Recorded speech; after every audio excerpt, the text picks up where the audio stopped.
for the tie. Off the rim, and it's over. This miracle run continues. Seconds at midcourt. Jenkins gives it to Jenkins for the championship. At midcourt, extra pass.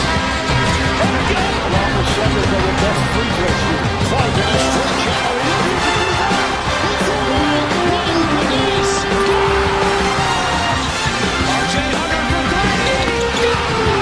The lob, and that will do it. Do you believe it? For just the second time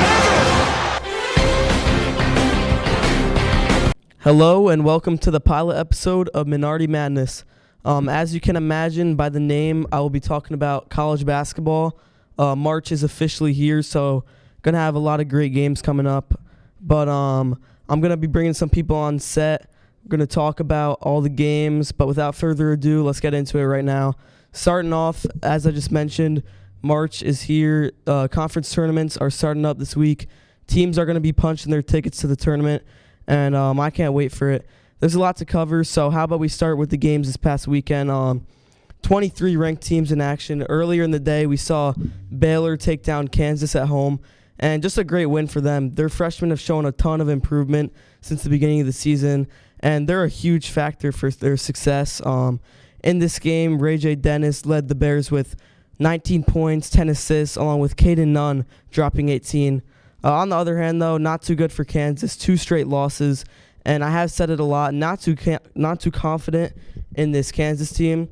Baylor, though, they have heated up a lot recently, and I'm excited to see potentially a pretty deep run in the tournament. Next up, we also saw a huge win from Creighton, taking down number 8 Marquette.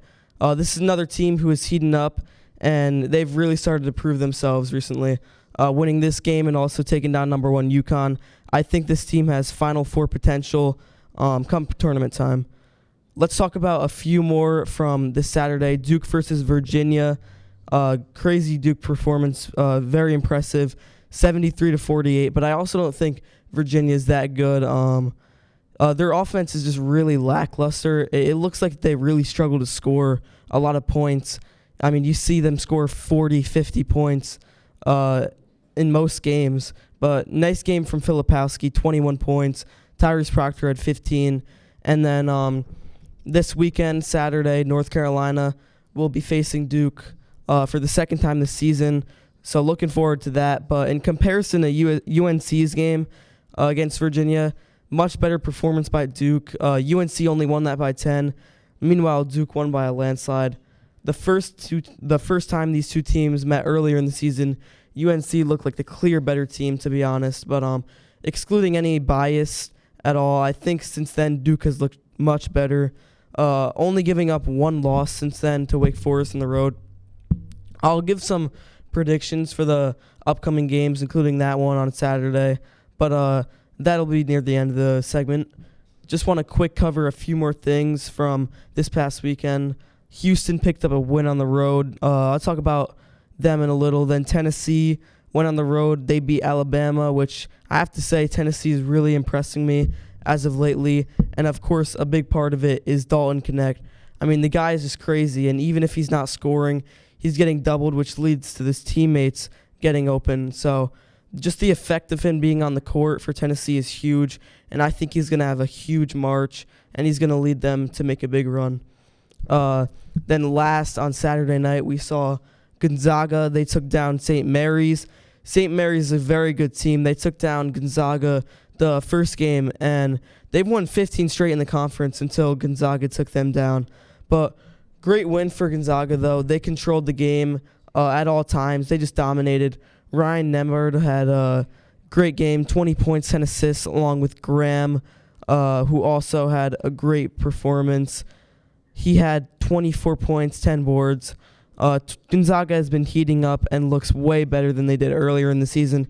You know, earlier Gonzaga didn't really look good at all, but now despite the weaker conference that they play in, they've dominated in conference play while also picking up some notable wins against St. Mary's and Kentucky.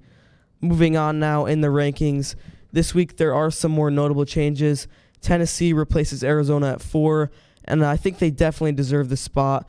and they also deserve the number 1 seed over Arizona in the tournament. They just took down South Carolina on the road. That makes them SEC regular season champs, which I think is much harder than winning the Pac-12.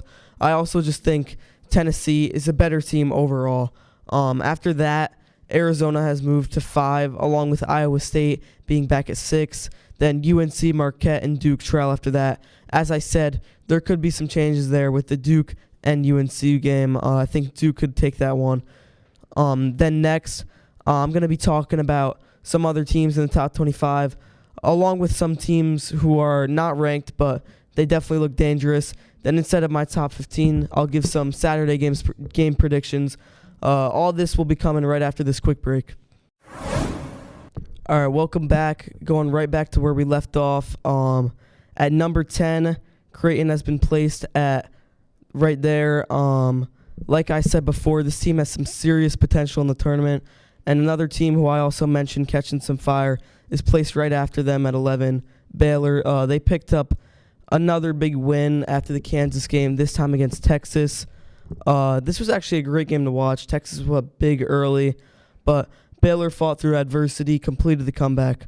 Despite allowing a Baylor comeback, though, I think Texas looked like a big tournament competitor, probably legit in my opinion.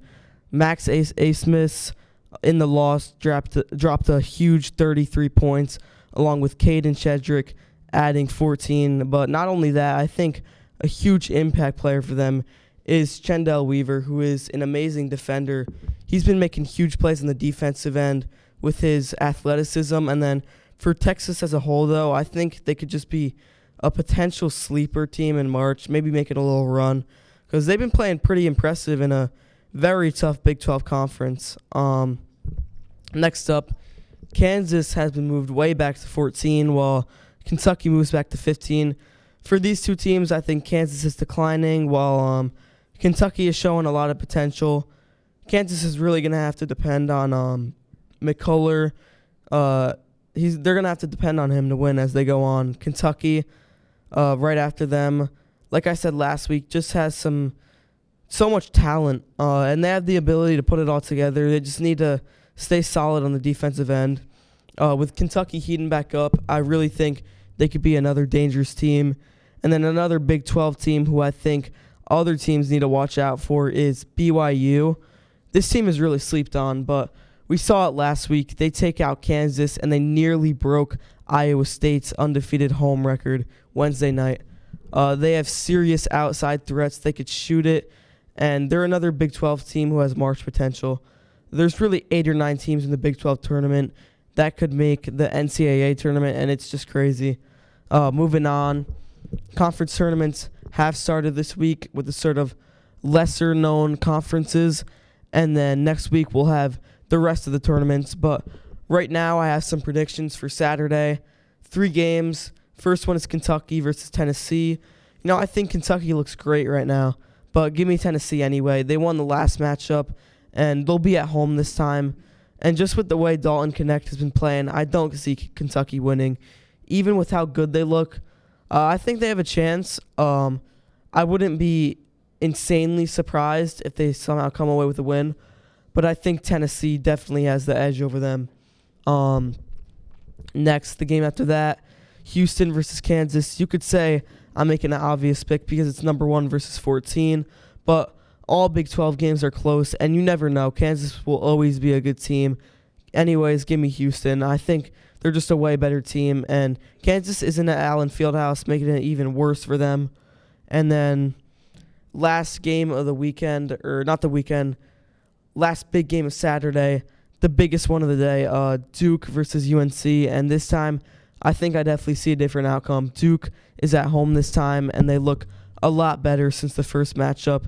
Guys like McCain have been stepping up, and Sean Stewart is now starting to play a much bigger role for them.